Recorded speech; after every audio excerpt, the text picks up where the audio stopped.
Anong mensahe ang kailangang marinig ng mga AOEs sa buong buwan ng December 2024? Pwedeng nangyayari na to kung mangyayari pa lang. Kung hindi man para sa inyo itong magiging reading, edi baka para sa someone na malapit sa inyo o sa someone na kakilala nyo mismo. Baka may lumabas na gender mamaya, gawin nyo na lang energy, masculine at feminine energy.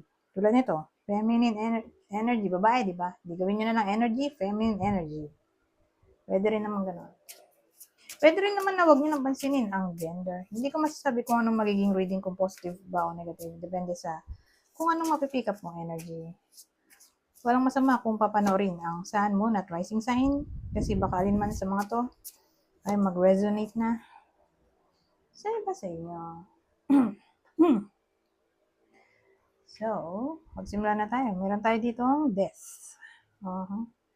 Death card. Queen of Swords. King of Swords. Six of Cups.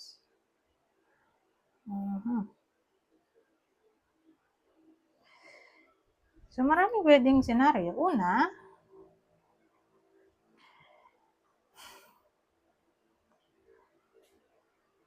may mga tao na hindi palagi magkasundo.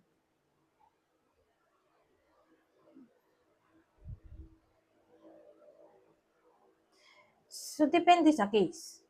Kung hindi pa nangyayari, edi mangyayari pa lang to. Ngayon nga, may mga tao na hindi magkasundo. Mga mag-lovers na hindi magkasundo. Pero maayos pa rin naman. Okay? Baka nga mag-lead pa sa separation. Kung hindi nga magkasundo. Pero maayos pa rin, don't worry. Ngayon,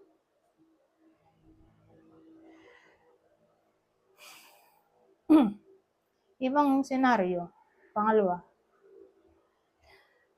may mag-ex dito yung death card natin yun yung change. So, yung mag-ex, may tendency na magkabati pa. Dahil nandito rin naman tong Six of Cups. Ito yung change natin. Ito, reconciliation. So, malaki chance na reconciliation sa mag-ex. Okay?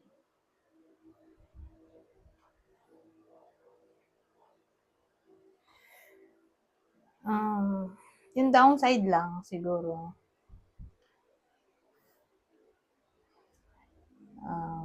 May mga magulang yung iba sa inyo na para bang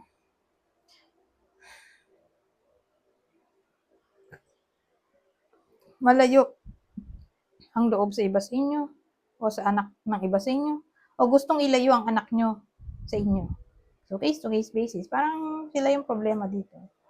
Ibang senaryo. Yung magulang. So, ewan ko nga lang kung sinong magulang. Magulang ba ng asawa? O magulang nyo? Pero may case na gano'n. So, beware.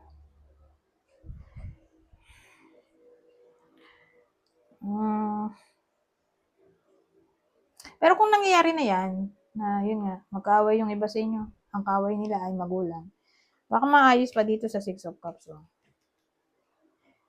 Anyways, kuha pa tayo bang senaryo.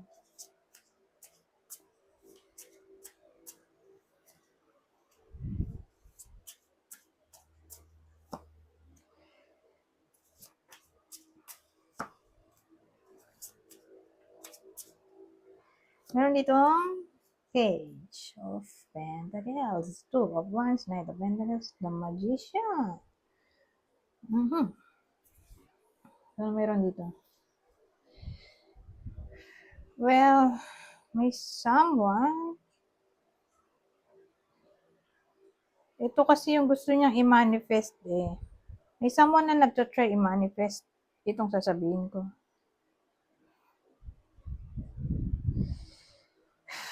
Meron kasi siyang parang pinaplano dito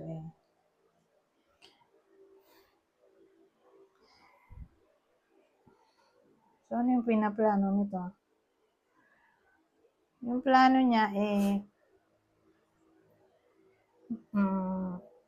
mag-try ng something new.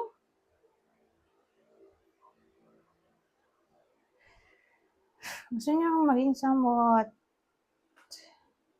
adventurous. Sa topic ng career niya, na para bang gusto niya mag-create ng something. Gusto niya mag-business siguro. Nagiging parang business-minded siya dito eh. Matagal niya na nga itong pinagpaplanuhan actually. So, ang dating may iba sa inyo, whether kayo mismo to, o ito yung person nyo, o someone na malapit sa inyo na parang nagiging business-minded, matagal niya na itong plano, gusto niya i-manifest. At ang plano ay magtayo ng sariling business.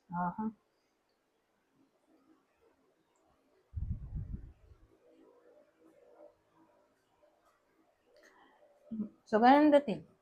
Matagal niya nang minamanifest at gusto niya nga i-manifest.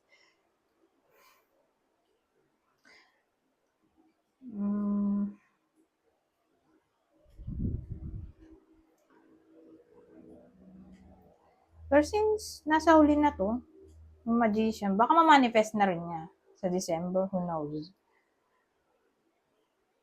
Pwede rin naman. Lalo matagal nang, kasi pwede itong slow time. So, sabihin natin matagal niya ng plano. So, matagal ng plano. Ayun nga, magtayo ng sariling business. Baka ma-manifest niya na to ngayong month, December.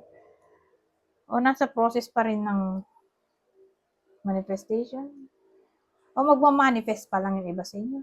Pero kung matagal niya na nga minamanifest, baka ma-manifest na niya ngayong December.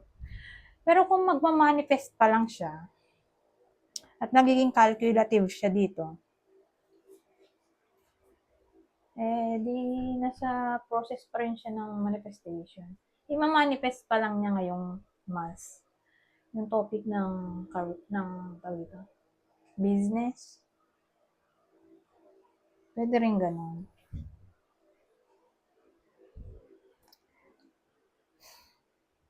Kasi pwede rin, magician ay, di ba, nagmamagic siya.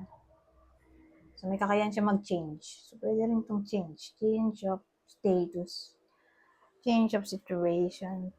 According sa gusto niyong mangyari. Hindi katulad nung dower,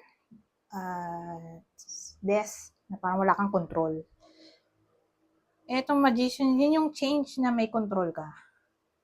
Change na gusto mong mangyari. Ganun. Kasi nga, nagmamagic siya eh. So, example, yung flower naging dove, di ba? So, manipulate mo yung tao into thinking na totoo yung magic.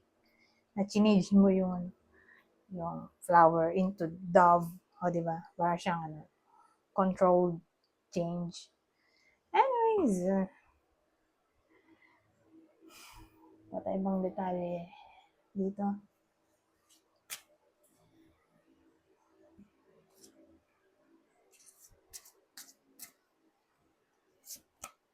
Oo, ito maganda success, oh.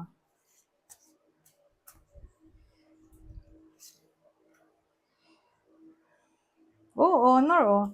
Success and honor. Di promotion na yan, no? So, may someone na magiging successful sa month na to. Karamihan sa inyo ay magbe-bring ng honor, promotion na nga siguro to. Whether kayo mismo to o someone na malapit sa inyo. Magiging masaya. Magse-celebrate dahil may something na parang magiging successful siya. Mag-bring siya ng honor, victory, recognition, inspiration sa iba.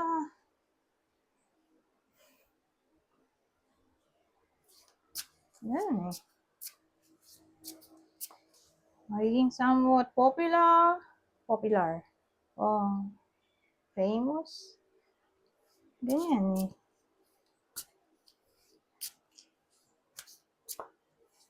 I-expect natin ang celebration na lang. Sa magandang magagawa ng iba sa inyo o matatanggap na reward.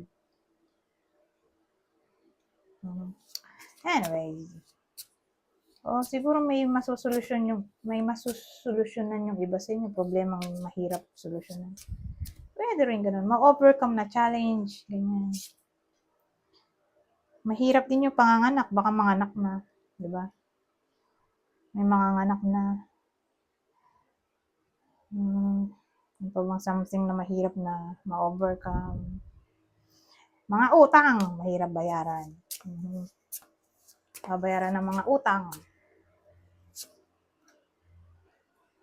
Oh, oy, change, misfortune.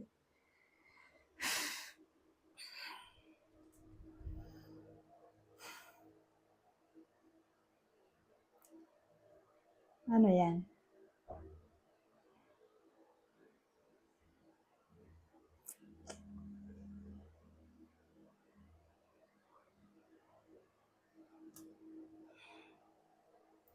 So, dun tayo sa positive sign.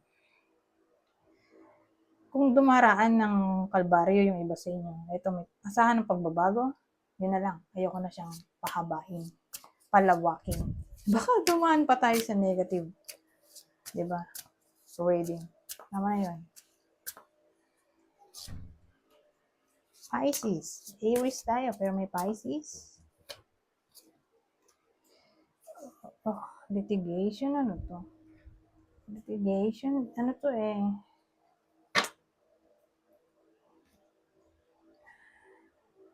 Ano ba Tagalog nito? Litis, di ba? Paglilitis. Pisces. Pagdedemand.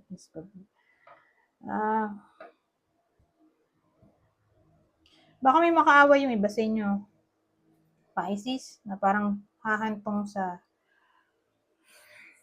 seryosong usapin na dadaan pa sa korte, barangay, mayor, o someone na in authority, police. O baka may naasikasuhin ng iba sa inyo na something important like legal documents at makakasama ng iba sa inyo ay Pisces. Pero kung litis to, may makakaaway kayo Pisces. O anyone na malapit sa inyo, dadaan sa court. Ididemanda tong Pisces. Huwag naman sana ang Pisces magdemanda sa iba sa inyo, di ba? Kasi pwede rin vice versa. Pero ibang senaryo nga, baka may asikasuhin yung iba sa inyo, contract, legal documents, at ang kasama nyo ay Pisces. Pisces zodiac sign.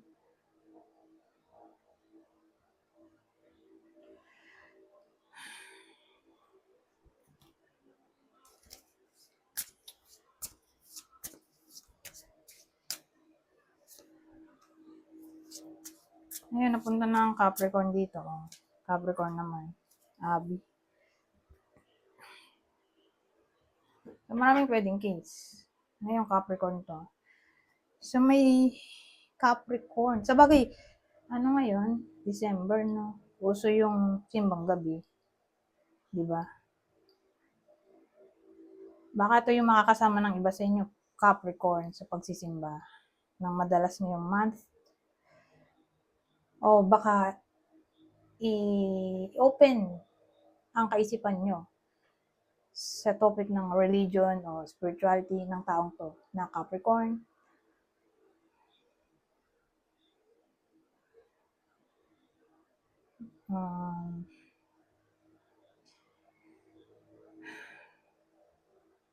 Ayun lang. Anyways, mag-end na pala ako. Hanggang dito na lang. Goodbye.